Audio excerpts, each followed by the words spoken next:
안녕하세요. 대학교 연구실에서 근무하고 있는 30대 후반 여성입니다. 저는 남다른 시어머니에 대한 이야기를 들려드리고 싶어서 이렇게 사연을 드려보는 건데요. 사실 저희 시어머니가 이별남 구석이 좀 있으세요. 저도 시어머니의 그런 성향이 좋은 건지 나쁜 건지 잘 분간을 못하겠네요. 분야에 따라 다르겠지만 대학의 연구원이라는 게 참 일이 엄청 많습니다. 정해진 기간 내에 성과를 내야 하는 일이기도 하고 연구라는 게 반나절 없는 일이라서 정상적인 회사원과는 또 다른 고충이 있는데요. 그렇다고 월급을 두둑이 주는 것도 아니니까 남들이 선호하는 직업은 아니라고 할 수 있습니다. 그럼에도 불구하고 제가 연구에 매진하고 흥미를 느끼는 것은 제 머리와 손끝을 통해서 아직 이 세상에 밝혀지지 않은 원리와 결과를 도출할 수 있다는 점이에요. 그게 아는 사람만 아는 정말 짜릿한 느낌과 큰 보람을 주곤 합니다. 아마 그것 때문에 제가 이 일을 그만두지 못하고 매진하고 있는 것 같아요. 중간중간 좋은 기회가 몇 번 있긴 했는데 손때 묻은 낡은 실험실을 도저히 떠나지 못하겠더라고요. 또 제 성격이 하나에 파묻히면 끝장을 보는 성격이라 주변에선 저보고 일 중독자 혹은 미친 연구자라는 이상한 별명을 붙여서 놀리기도 하죠. 네, 맞습니다. 저는 제 일을 열렬히 사랑하는 미친 사람이 맞아요. 하지만 이런 제 성격을 저도 어쩔 수가 없겠더라고요. 제가 일에만 미쳐 있으니까 부모님의 걱정이 끝도 없었습니다. 꼴이 저런데 어디 시집이나 제때 가겠냐며 한숨을 푹푹 쉬셨죠. 연구원 일했다며 크게 기뻐하셨던 부모님의 모습은 어느새 온데간데 없이 사라지고 없었습니다. 이런 제가 덜컥 결혼을 하겠다고 하니까 부모님이 얼마나 좋아하셨겠습니까? 친정엄마는 저보고 뻥치지 말라며 믿지도 않으셨어요. 하긴 그런 부모님의 반응은 당연합니다. 결혼은커녕 남자친구도 한번 제대로 사귀어보지 않은 제가 갑자기 결혼 소식을 전했으니 믿어지지가 않는 거죠. 저도 제가 결혼 발표를 하게 될 줄은 몰랐으니까요. 대기업에 다니던 그 사람은 저희 연구실과 관계된 부서에서 근무를 한 남자였는데요. 연구실 동료와 가족을 제외하면 제가 정기적으로 만나는 유일한 남자였어요.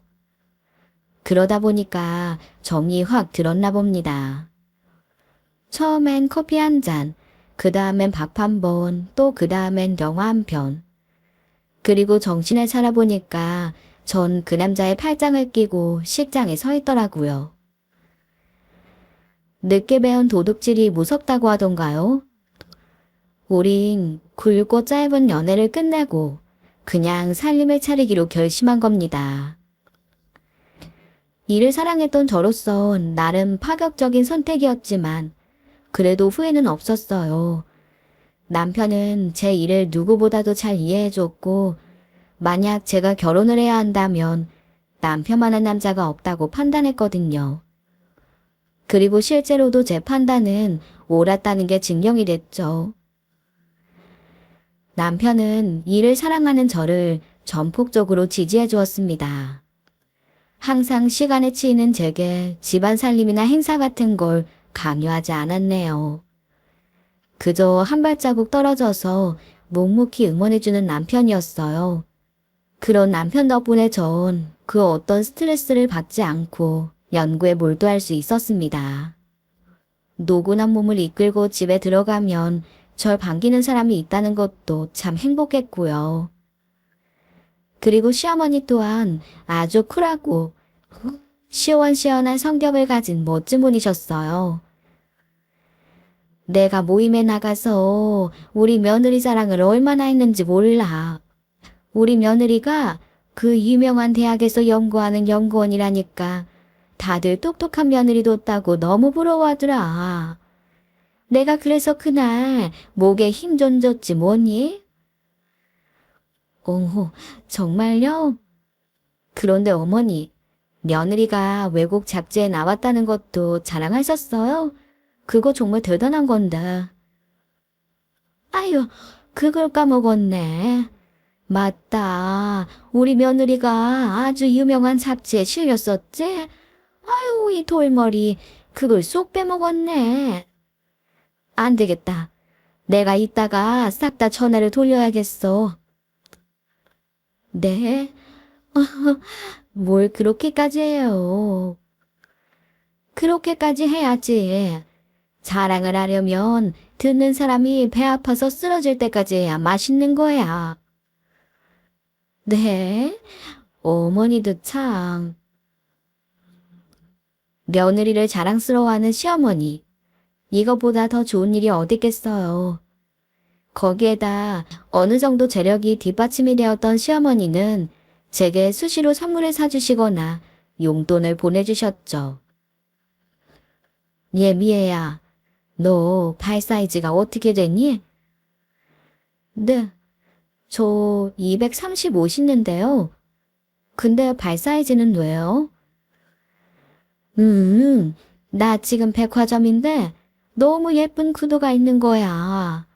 금방 나온 뜨끈뜨끈한 신상이라는데 이 구두에 비하면 신데렐라 구두는 집신이야, 집신. 내가 또 예쁜 거 보면 못 참는 성격이잖니? 우리 며느리한테 너무 잘 어울릴 것 같아서 넣으려고. 네? 아유, 어머니, 안 그러셔도 되는데요. 저 어차피 맨날 연구실에만 틀어박혀 있는데 그런 예쁜 구두가 뭐가 필요하겠어요. 신을 데 없으면 잠잘 때라도 껴안고 자. 자고로 여자는 예쁜 걸 품고 살아야 안 늙는 거야. 알았지? 이따금씩 저에게 예쁜 선물을 쾌척하시는 시어머니. 세상에 이런 시어머니는 많지 않을걸요. 전 다정한 남편과 유쾌한 시어머니를 만난 참 복 많은 여자였습니다. 그런데 제가 결혼한 지 1년이 좀 넘으니까 시어머니가 제게 은근슬쩍 이세 얘기를 꺼내시더라고요. 어제 내가 정말 예쁜 꼬마를 봤는데 애가 눈이 커서 그런지 너무 이쁘더라. 그리고 보니까 미애 너도 눈이 참 커서 애를 낳으면 정말 예쁜 애를 낳을 거야. 그치? 그럴지도 모르지만 전 애 낳을 생각이 없어요, 어머니. 애 낳을 생각이 없다니? 아니, 결혼을 했는데 왜 낳을 생각이 없어? 저 원래 싫어해요. 그리고 애 키울 시간도 없고요. 아니, 이게 웬 자다가 콩창 두드리는 소리냐?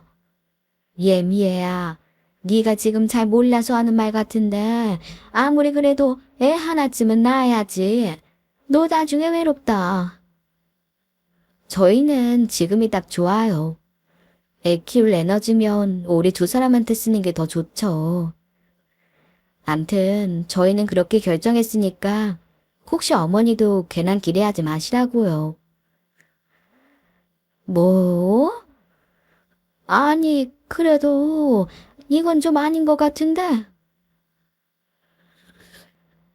제가 툭 하고 던진 말에 시어머니는 적잖게 충격을 받으신 것 같았습니다. 그걸 모르는 바는 아니었지만 일부러 조금 강하게 말한 것도 있었죠. 어른들이야 손주 보고 싶은 마음은 다 같을 거고 저희는 가질 생각이 없는데 괜히 헛된 희망을 심어드리고 싶진 않았네요. 조금 매몰찰지도 모르지만 단념시킬 거라면 빨리 단념시키는 게 더 낫단 생각을 했죠. 그런다 말이죠. 시어머니의 반응이 제가 생각했던 것과 완전히 다르더라고요. 제가 애를 갖지 않겠다고 선언을 한 뒤부터는 절 대하는 시어머니의 태도가 노골적으로 달라지는 겁니다. 유쾌하고 살가웠던 시어머니가 금세 꼬장꼬장하고 신경질적인 시어머니로 변하실 줄은 정말 예상하지 못한 일이었습니다. 리해 너 요새 너 너무하는 거 아니니? 네? 제가 왜요? 갑자기 그게 무슨 말씀이세요, 어머니? 다른 며느리들은 시부모님한테 뭐든 못해줘서 야단인데 넌 어쩜 우리한테 식사 한번 하자 소리를 안 하니? 넌 며느리 아니고 며느님이니? 아, 그런 말이 어딨어요. 어머님이 가끔 밥 사주신다고 나오라고 하잖아요. 그건 내가 널 부르는 거고 나도 며느리가 해준 밥 한번 먹어보자.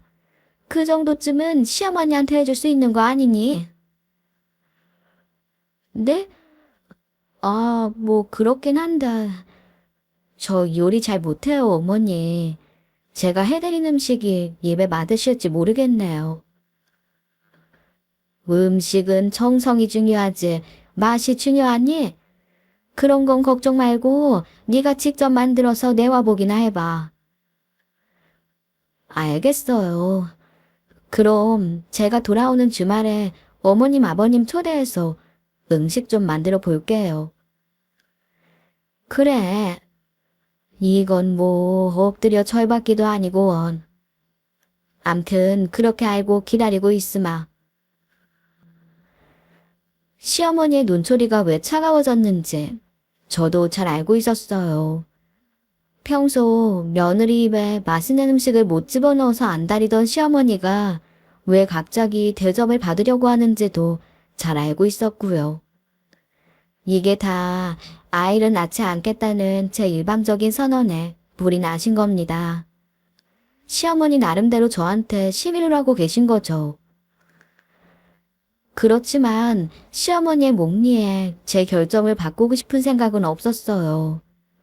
시어머니도 지금 당장은 섭섭하고 당혹스러울지 모르겠지만 시간이 지나면 어쩔 수 없이 받아들이실 거라고 생각했네요. 전 시어머니의 이런저런 심술이 그저 어린애 응석처럼 느껴졌습니다. 그래서 시부모님이 좋아하는 음식을 만들어 달라는 요청도 기쁜 마음으로 받아들였죠. 어머니 좋아하시는 아귀찜을 좀 만들어 봤어요. 어서 드셔보세요. 아귀찜을 했다고? 정말? 아귀찜이 만들기 쉬운 요리가 아닌데? 저는 인터넷을 뒤져가며 있는 솜씨 없는 솜씨 다 발휘해서 정말 정성껏 만들었거든요. 그런데 제가 만든 아귀찜을 한 점 드셔보신 시어머니가 화들짝 놀라는 게 아니겠어요. 아유, 이게 뭐냐? 네, 뭐냐니요? 아귀찜이잖아요. 왜요? 입맛에 맞지 않으세요? 생긴 건 아귀찜인데 맛이 왜 이러냐고. 아귀찜이 왜 시큼시큼하고 달짝지근해. 이거 네가 새롭게 개발한 아기 샐러드 같은 거냐? 아유, 셔서. 그래요? 뭐가 잘못됐지? 혹시 미더덕 씹으신 거 아니에요? 내가 미더덕 맛도 구별 못할까 봐? 너 혹시 다시는 음식 만들라는 소리 듣기 싫어서 일부러 음식 망친 거 아니야? 네? 제가 그럴 리가 있겠어요. 전 특별히 어머님이 좋아하시는 걸로 결정해서 진짜 열심히 만든 건데요. 아휴, 됐다 됐어. 내가 알느니 죽고 말지. 시어머니는 제가 만든 아귀찜은 더 이상 드시지 못했고 결국 우리 식구들은 근처 식당에 가서 외식을 할 수밖에 없었습니다. 근데 제가 먹어봐도 좀 이상하긴 하더라고요. 정말 일부러 그렇게 만든 건 아니었거든요. 왜 아귀찜이 시큼달짝한 건지 아직도 미스터리입니다.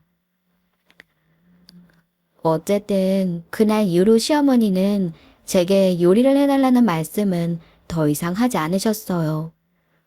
그렇다고 해서 시어머니의 심술이 끝난 건 아니었죠. 시어머니는 그 뒤에도 별의별 트집을 잡으면서 곱지 못한 마음보를 쓰셨습니다.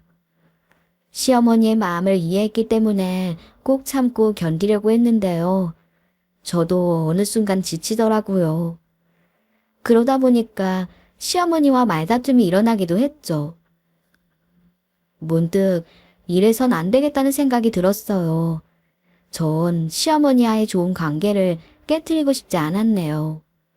차라리 이러지 말고 서로의 속마음을 털어놓는 게 더 현명한 방법이란 생각이 들었습니다. 그래서 시어머니와 진지하게 대화를 나누기로 했죠. 어머니, 어머니가 저한테 왜 이러시는지 알아요. 제가 아이를 갖지 않겠다고 하니까 많이 서운하셨던 거죠? 참나. 그걸 아는 애가 그렇게 고집을 피우니? 너 우리 집안이 얼마나 손이 귀한 집안인지 뭐냐 알잖아. 네 시아버지도 외동이고 네 남편도 외동인데 네가 애를 낳지 않으면 집안 대가 끊긴다고. 네, 잘 알아요, 어머니. 그렇지만 제가 이 집안 핏줄을 잇기 위해서 결혼을 한 건 아니잖아요. 전 그저 오빠가 좋아서 결혼한 거잖아요. 애를 낳으면 두부 금슬이 더 좋아지지. 그러지 말고 미애야. 네가 마음 좀 바꿔주면 안 되겠니? 내가 도연이한테 은근슬 좀 물어봤는데 도연이도 애를 갖는 거에 대해서 거부감은 없는 것 같더라고. 너만 괜찮다고 하면 도연이도 두 팔 벌려서 환영할 거다. 응? 어머님 마음은 잘 알지만 전 아직 아이를 낳고 키울 자신이 없어요. 저희 인생이니까 어머님이 이해해 주시면 안 될까요? 며느라, 네가 나 좀 이해해다오. 내가 오죽하면 이러겠니? 네가 애만 낳아주면 키우는 건 내가 다 할게. 내가 자식이라고 온 도연이 하나밖에 없는데 손주는 봐야 하지 않겠니? 만약 애만 낳아주면 내가 선물로 영등포 아파트 네 명의로 해주마. 어디 그것뿐이니? 너 양평에 사던 땅 알고 있지? 그것도 다 니들 거라고. 부모가 자식을 위해서 이렇게 애쓰면서 사는데 손주 한번 안겨달라는 작은 소망 한번 들어주지 않을 셈이야? 미애야, 다시 한번 생각해봐, 응? 아, 어머니도 참. 시어머니는 제가 마음만 바꾸면 하늘의 별도 따다줄 듯하더라고요. 재산이 문제가 아니라 어머니의 간절한 마음이 느껴져서 마음이 좀 흔들렸던 것도 사실입니다. 하지만 일단 고민은 해보겠다는 말로 즉답을 피했습니다. 제 인생의 가치관 자체를 바꿔야 하는 일이기 때문에 쉽게 결정할 수 있는 일은 아니었어요.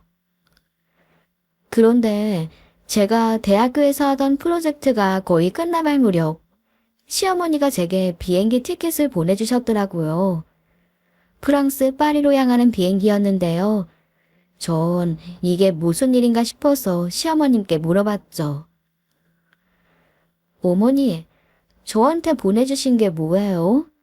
갑자기 웬 파리행 비행기 티켓이에요? 도연이한테 들어보니까 너 1년 반 만에 겨우 짬이 생긴다며? 그리고 평소에 파리 가보는 게 소원이란 말도 들었다. 그래서 내가 도연이랑 여행 한번 다녀오라고 특별히 티켓을 샀어. 네, 정말로? 아, 감사하긴 한데 너무 갑작스러워서. 일하느라고 고생한 며느리한테 이 정도도 못 해주겠니? 아무 걱정 말고 잘 다녀와. 내가 여비도 넉넉히 보내줄 테니까. 아니에요, 어머니. 이것만으로도 너무 감사한걸요. 아무튼 오랜만에 도연이랑 좋은 시간 보내거라. 뭐니 뭐니 해도 파리가 낭만의 도시 아니니? 나도 젊었을 적에 가봤는데 너무 좋더라. 네, 감사합니다. 어머니 덕분에 파리 구경하게 생겼네요. 어머니의 선물엔 손주를 보고 싶어하는 희망이 담겨 있다는 걸 알았어요. 좀 부담스럽긴 했지만 마냥 거절하기도 어려워서 감사히 받기로 했죠. 그리고 전 남편과 함께 파리 여행을 갔습니다. 파리는 제가 꼭 가고 싶던 도시였는데요. 에펠탑과 샌드강, 몽마르트나 몽주학교까지 정말 눈이 번쩍 뜨일 정도로 아름답고 볼거리가 많은 도시더라고요. 하지만 그런 분위기에 취한 것이 제 불찰이었다는 건 한국에 돌아와서야 깨달을 수 있었습니다. 여행을 다녀오고 나서 한 달 반쯤 지났을 겁니다. 원래 좀처럼 감기에 걸리지 않는 체질인데 이상하게 몸살 기운이 떨어지지 않더라고요. 그래서 병원에 가려고 준비하고 있었죠. 그런데 문득 제 머릿속을 스치는 게 있었어요. 파리 여행에서 모처럼 남편과 좋은 밤을 보냈던 기억이 떠올랐던 겁니다. 설마 하는 마음으로 불이 났게 임신 테스트기를 사서 확인을 해보았는데요. 세상에, 두 줄이 성명이 나오는 게 아니겠어요? 정말 망치로 머리를 맞은 것처럼 땡이 오더군요. 혹시나 싶어서 산부인과도 가봤지만 임신이 맞다는 결과를 받고야 말았네요. 감정이 뭐라고 말할 수 없을 정도로 미묘해지고 머릿속이 복잡해지더라고요. 아기가 찾아왔다는 기쁨보다 담혹감이 앞섰습니다. 그리고 시어머니의 뜻밖의 파리행 티켓 선물과 와인을 잔뜩 마시고 뻘개진 얼굴로 덤벼든 남편 사이에는 모종의 거래가 있었단 강한 의심이 드는 겁니다. 하지만 이제 와서 그런 걸 따져 뭐 하겠어요. 시어머니의 뜻대로 임신이 돼버렸는걸요. 제가 아무리 제 일과 제 삶이 우선이라지만 제게 찾아온 아이를 외면할 정도로 모질진 못합니다. 아이고, 그게 정말이냐? 아유, 하나님 부처님, 감사합니다. 감사합니다. 아, 그렇게 좋으세요? 그럼 좋다마다 뒤로 넘어갈 정도로 좋지. 이 3대 독자 아니냐. 아유, 우리 며느님, 고맙다. 정말 고마워. 아니에요. 어차피 이렇게 될 일 어머니 마음 아프지 않게 그냥 가질 걸 그랬어요. 저 때문에 속 많이 끓이셨죠? 그래. 우리 집한테 끊기는 줄 알고 얼마나 조마조마했는지 모르겠다. 하지만 이젠 됐어. 건강한 아이만 낳아다오. 그거면 돼. 방긋방긋 웃는 시어머니 모습을 보니까 손주 보는 일이 그렇게 좋으실까 하는 생각이 들더라고요. 그리고 남편의 반응도 시어머니와 다르지 않았습니다. 남편은 제 배가 동글동글하다며 태명도 동그리로 지었거든요. 퇴근을 하고 집에 오면 제 배부터 확인하는 게 일상이 됐네요. 안녕, 동글아. 오늘 잘 있었니? 그런데 우리 동글이가 언제 나오려나? 자기 눈엔 동글이만 보이고 동글이 엄마는 안 보여? 아이, 당연히 보이지. 동글이 엄마가 있으니까 동글이도 있는 거지. 참나. 암튼 요새 미워 죽겠다니까. 자식 생기니까 그렇게 좋아? 요새 내가 무슨 생각이 드냐면 진작 엄마 말 들을 걸 괜히 시간 끌었네. 이런 생각 든다니까. 뭐야? 아, 하여간 어머님이랑 한통속이 돼가지고 손주 자식만 찾는 시어머니와 남편이 은근히 얄미웠지만 전 이것도 또 다른 행복이란 생각이 들더라고요. 물론 아이를 낳고 기르는 것만 생각하면 앞이 캄캄했습니다만 남편과 시어머니가 육아는 걱정 말라며 장담을 했으니까요. 하지만 전 애를 출산하기 직전까지 제 일에 소홀하지 않으리라 결심했어요. 제가 주도해서 진행하던 프로젝트가 유의미한 성과를 목전에 두고 있었는데요. 제 입장에선 출산도 중요하지만 프로젝트 역시 놓칠 수 없는 중요한 일이었습니다. 전 그렇게 임신을 한 후에도 연구실에서 거의 살다시피 했어요. 하지만 임신을 해서인지 체력이 예전 같지 않더라고요. 제 열정과는 다르게 힘에 부치는 날이 길어졌습니다. 더구나 날이 갈수록 배는 불러오고 몸이 무거워지더라고요. 그래도 연구를 멈출 수는 없었어요. 예전보다 몇 배는 더 힘을 내야만 했네요. 그런 제 모습에 가족들이 걱정하는 건 어쩌면 당연한 일이었고요. 그런데 당신 요새 너무 무리하는 거 아니야? 위도 좋지만 동그리 생각도 해야지. 그래서 짬날 때마다 병원 가서 검사 받잖아. 의사 선생님이 다 건강하대. 그러니까 걱정 마. 나 요새 진짜 중요한 시기란 말이야. 그래도 너무 무리하면 안 되지. 이젠 떨어지는 낙엽도 조심해야 된다고. 나라고 안 쉬고 싶나 뭐. 그런데 여건이 안 되는 걸 어떡해. 하필 프로젝트랑 겹쳐가지고. 내가 하는 연구 성과에 따라서 우리 연구실 운명이 달렸잖아. 당신도 알지? 그래. 알긴 아는데 나도 걱정이 태산이라서 그렇지. 어떻게 당신을 대신해 줄 사람은 없어? 당연히 없지. 내가 선임연구원이라서 어쩔 수 없어.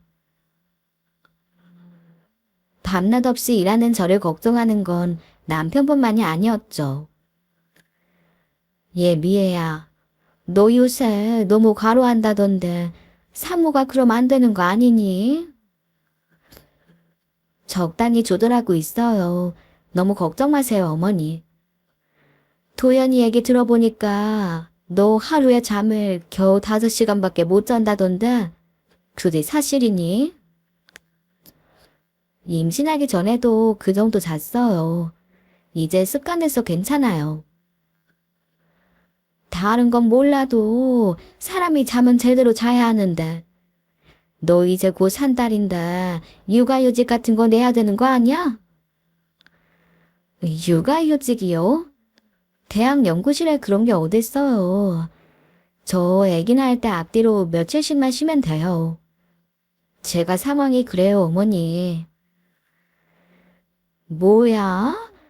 그러다가 애한테 큰일이라도 나면 어쩌려고 그래? 그러지 말고 이젠 일을 좀 쉬어라. 그렇게 잠을 못 자서야 어떻게 건강을 하게 낳겠어. 암튼 그런 건 제가 알아서 할게요, 어머니. 저 임신해도 일 열심히 할 거라고 미리 말씀드렸잖아요. 그거야 알긴 아는데 그래도 네가 너무 무리하는 것 같으니까 그렇지. 시어머니는 제 과로를 무척 걱정하셨죠. 가족들의 마음은 저도 충분히 이해했지만 제 손을 거쳐하는 일이 산더미인데 어쩌겠어요. 그저 병원에서 허락하는 한 최대한 노력하는 수밖에 없었습니다. 제 성격이기도 하고요. 그렇게 정신없이 일상을 보내고 있는 와중이었습니다. 집에 돌아와 보니 택배가 와 있더라고요. 택배를 열어보니 한약이 몇 채나 들어있었어요. 전 시어머니가 저희 집으로 뭘 보냈다고 하셨던 말이 기억이 났습니다. 어머니, 전데요. 무슨 한약을 이렇게 많이 보내셨어요? 우리 바쁜 며느리가 요새 너무 힘들잖니. 그래서 내가 정말 용한 한 연애 가서 특별히 지은 거야. 그게 사람 원기 회복하는 데는 최고라고 하더구나. 아, 그래요? 비싼 돈 줘가며 정말 어렵게 구한 약이니까 잊지 말고 꼬박꼬박 챙겨 먹어라. 알았지? 네, 알겠습니다. 감사히 잘 먹겠습니다. 하지만 전 시어머니가 직접 챙겨주신 한약이 반갑지만은 않았어요. 원래 한약을 싫어하는 데다가 임신한 상태라서 한약을 먹는 게 조심스러웠거든요. 그래도 시어머니 마음도 있는데 그저 속으로만 그렇게 생각하고 약은 먹지 않고 있었네요. 오, 이게 웬 한약이야? 어머님이 보내셨어. 원기 회복하는데 그만한 게 없다나? 나 한약 진짜 싫어하는데. 원기 회복? 야, 엄마가 당신 진짜 챙기시네. 나 챙기시는 게 아니라 동거리를 챙기시는 거지. 아, 맞다. 당신 요새 체력이 바닥이라며. 이거 그냥 당신 먹어라. 너, 에이, 당신 먹으라고 해주신 건데 내가 이걸 어떻게 먹어? 어차피 내가 안 먹으니까 그렇지. 그리고 임신했을 때 약 잘못 먹으면 안 되는 거 몰라? 어머니한텐 차마 그렇게 말할 수 없으니까 당신이 그냥 먹어. 그래도 되려나? 정말 비싸게 주고 산 약이래. 당신 약 좋아하니까 당신이 챙겨 먹어. 하루에 한 포씩 먹는 거라니까 한꺼번에 너무 많이 먹지 말고. 그럼 그렇게 할까? 시어머니가 해준 약을 남편에게 먹으라고 하니까 남편이 은근히 좋아하더라고요. 차라리 잘 됐다 싶었습니다. 그런데 남편이 어머니가 주신 약을 먹기 시작하더니 하루가 다르게 무슨 물 마시는 것처럼 마시더라고요. 한 포는 양이 너무 적다면서 한 번에 두세 포씩도 뜯어먹는 겁니다. 아무리 좋은 약도 과용하면 독이 되기 마련이잖아요. 그래서 그런 남편에게 잔소리를 좀 했죠. 당신, 그 약 좀 적당히 먹어. 무슨 약 못 먹다 죽은 귀신이 붙었냐. 그게 아니라 이거 먹고 난 후부터 진짜 힘이 좀 나는 것 같아서 그래. 그래도 그렇지. 약이란 건 정량 복용해야 되는 거 몰라? 하루에 딱 한 번씩이라고. 난 그냥 숙취해소도 잘 되는 것 같고 그래서 막 먹었지 뭐. 암튼 알았어. 앞으로는 한 포씩만 먹을게. 남편이 개면저버하면서 한 포씩만 먹겠다고 약속했어요. 그래서 전 그런 줄로 알고 넘어갔죠. 그런데 남편이 저와 약속을 한 다음 날이었어요. 남편 회사 동료한테서 전화가 걸려왔는데 제 심장이 떨어질 만한 얘기를 하는 겁니다. 사모님, 큰일 났어요. 장 차장님이 회사에서 쓰러지셔가지고 지금 응급실로 실려갔습니다. 네? 우리 남편이 왜 쓰러져요? 아침에 멀쩡히 출근 잘했는데. 이유는 잘 모르겠는데요. 늦은 한약 같은 거 드신다고 탕비실에 계시다가 자리로 돌아오셨는데 그리고 나서 갑자기 쓰러지셨어요. 암튼 저도 자세한 건 모르겠고요. 일단 어서 오셔야 될 것 같아요. 네, 알겠어요. 병원이 어디예요? 남편이 쓰러졌단 말에 심장이 떨려서 죽는 줄 알았습니다. 남편이 실려갔다는 병원이 시댁과 가까운 곳이어서 전 시어머니한테 이 사실을 알렸어요. 놀란 시어머니도 병원으로 가겠다고 하시더군요. 택시를 타고 부랴부랴 병원에 도착을 했는데 남편 옆에 시어머니가 오열을 하고 계시더군요. 순간 큰일이 난 줄 알고 눈물부터 터뜨렸죠. 어머니, 이게 무슨 일이에요? 우리 남편 왜 이러는 거래요? 나도 모르겠다. 내가 아무리 불러봐도 애가 정신을 못 차리는구나. 미애야, 우리 도연이한테 무슨 큰일 생기는 건 아니겠지? 여보, 나왔어. 제발 눈 좀 떠봐, 응? 저와 시어머니는 정신을 잃은 남편을 부르고 또 불렀어요. 갑자기 의식을 잃고 쓰러진 남편이 다시는 눈을 떼지 못할까봐 너무 무서웠습니다. 그때 남편 담당 의사가 다가왔어요. 장도연 씨 보호자 되시나요? 네, 제가 아내 되는 사람이에요. 선생님, 우리 남편 왜 이러는 거예요?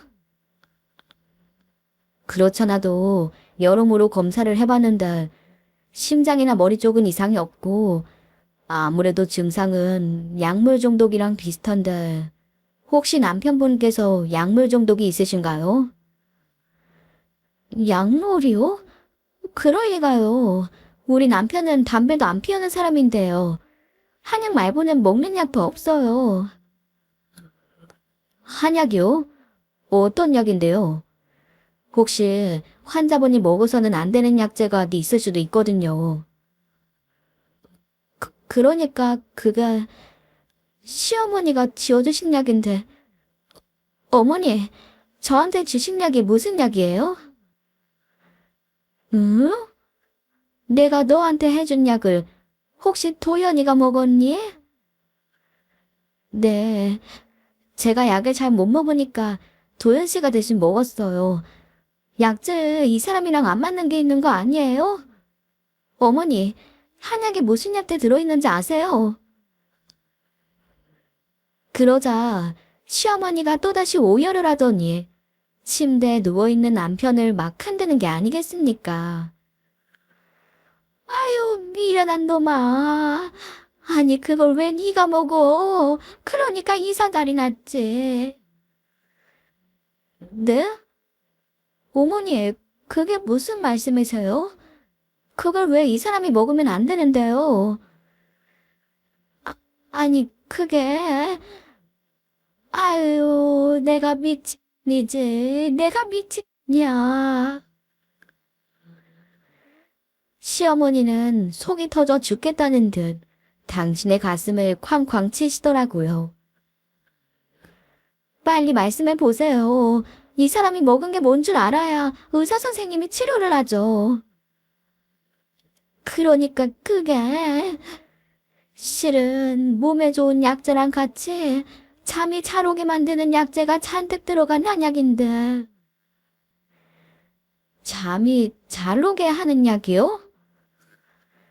음, 네가 하도 일만 하고 쉬질 않아서 내가 너 잠 좀 푹 자라고 특별히 부탁한 거라고. 뭐라고요? 그러니까 시어머니는 제가 말을 듣지 않고 과로를 자진해서 하니까 먹으면 절로 눈이 감기는 약을 지은 거랍니다. 억지로라도 재워야 제가 쉴 거라고 생각하신 거죠. 하지만 그 한약에 꽂힌 남편은 하루에도 몇 번씩 약을 마셨던 거고 그날도 저 몰래 약을 챙겨간 남편은 회사에서 한약을 먹고 쓰러져 버린 거였어요. 대략적인 사정을 들은 의사도 혀를 뺄뺄 차며 기함을 하더군요. 그러니까 환자분은 수면 성분이 있는 한약을 너무 많이 드신 거네요. 그럼 정확히는 의식을 잃은 게 아니라 주무시고 계신 거예요. 일단 수액 처방해드리면 될 것 같습니다. 푹 주무시고 나면 일어나실 거예요. 예? 그럼 정말 괜찮은 거예요? 우리 아들 진짜 괜찮은 거죠? 네. 저희가 검사 다 해봤는데 아무 이상 없었어요. 수치도 다 정상이니까 기다리시면 될 것 같네요. 아유, 감사합니다. 수도꼭지처럼 흐르던 눈물이 쑥 들어가더군요. 숙취에 시달린 남편이 제 한약을 마구 마시다가 빚어진 해프닝이었죠. 저와 시어머니는 코를 보는 남편이 깨어날 때까지 덩그러니 기다려야만 했네요. 미애야, 내가 미안하다. 난 그저 네가 너무 일만 해서 무슨 일이라도 생길까 봐 그랬어. 그러니까 진짜 오해하지 마, 응? 어머니 마음은 잘 알겠는데요. 그래도 너무하세요. 어떻게 저한테 그러실 수가 있어요. 제가 이번 프로젝트가 얼마나 중요한지 몇 번이나 말씀드렸는데요. 다 네 생각해서 그런 거지. 그래도 몸에 좋은 약재도 잔뜩 넣은 한약이야. 정말 어머니는 못 말리겠어요. 나도 내가 왜 그랬는지 모르겠다. 이럴 줄 알았으면 그냥 가만히 있는 건데. 그런데 쟤는 왜 이렇게 약만 보면 환장하는 줄 모르겠다. 임신한 마누라 한약을 지 주둥이에 저렇게 들이부었으니 아유 속 터져. 남편은 몇 시간 뒤에나 깨어났고 영문도 모른 채 시어머니와 제 눈총을 받아야만 했습니다. 남편 얘기를 들어보니까 더 어처구니가 없더라고요.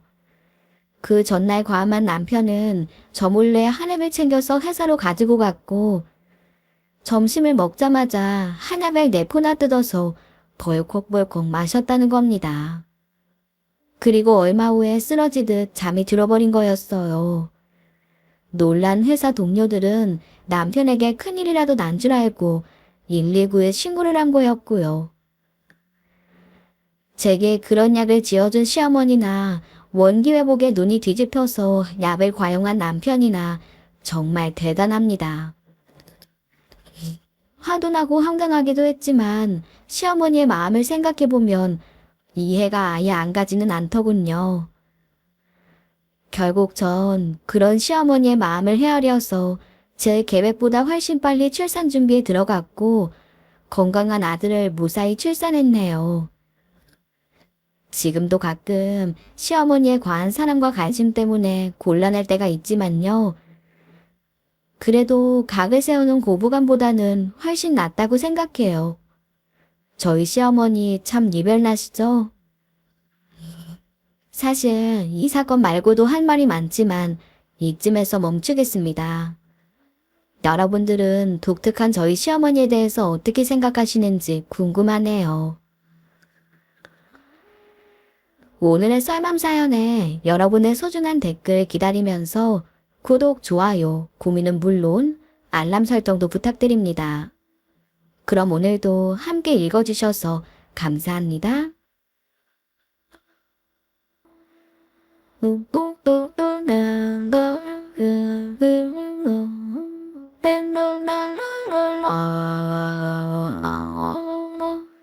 And